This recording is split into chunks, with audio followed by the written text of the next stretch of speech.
আজকের ভিডিওতে আমি আপনাদেরকে ছোট্ট ছোট্ট কিছু প্রয়োজনীয় জিনিসপত্র দেখাবো যেগুলো খুবই স্মার্ট আর ইউনিক। শুরুতে এই তালাটিকে দেখুন, এখানে পাসওয়ার্ড দেওয়ার যে জায়গাটা সেটা কিন্তু বেশ চমৎকার, পাসওয়ার্ড দিলে খুলবে। তারপরে এখানে একটা সুন্দর জিনিস আছে, দেখুন এটা সৌর প্যানেল আর কি উপরে দেওয়া আছে, সৌর বিদ্যুতের মাধ্যমে এখানে চার্জ হবে। আর এখানে কিন্তু ডাইনামার সিস্টেমও রয়েছে, লাইট, এটা একটা টর্চ লাইট, দুই রকম। এই যে এটা ঘোরালে কিন্তু অটোমেটিক চার্জ হবে, আগের যে চাইনা ফনেক্স সাইকেলগুলোতে ছিল এই ধরনের একটা জিনিস। তারপরে এইটা দেখুন, এটাও একটা লাইট, তবে এটার মাল্টিপল ব্যবহার রয়েছে, বেশ চমৎকার। এ ধরনের আরও চমৎকার চমৎকার সব জিনিসপত্র দেখতে পারবেন ভিডিওতে। এই যে দেখুন, এই যে সোলার প্যানেলের রয়েছে, এখানে সূর্যের তাপে এটা চার্জ হবে, ঘরের মধ্যে আলো দেবে, বেশ চমৎকার।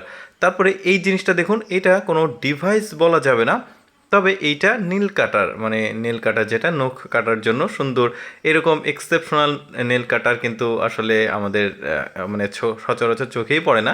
তারপরে এইখানে একটা চমৎকার জিনিস আছে, এটাও কিন্তু সোলার প্যানেল লাইট দেখা যাচ্ছে। এইখানে উপরে যে প্যানেলটা দেখতে পাচ্ছেন, এটা রোদ পড়লে এটাতে চার্জ হবে, আর ঘরের মধ্যে দিলে কিন্তু এটা রাত্রেবেলা আলো দিবে, বেশ চমৎকার। তারপরে এইখানে একটা আছে, এইটাও মোটামুটি খুবই প্রয়োজনীয় একটা জিনিস হতে পারে। দেখুন, পেন্সিল যে ব্যাটারিগুলো রয়েছে বিভিন্ন ডিভাইসে আমরা ব্যবহার করি, এটাতে চার্জ দেওয়ার জন্য এই জিনিসটা বেশ চমৎকার। তারপরে এখানে একটা ডিভাইস আছে, এটা দেখা যাক, এটা ঘরের যে চমৎকার লাইট আছে সেই লাইট, এইটা সেন্সর রয়েছে, মানে আপনি এর সামনে দিয়ে গেলে এটা অটোমেটিক জ্বলে উঠবে, বেশ চমৎকার কিন্তু লাইটটা দেখতে ভালো লাগছে।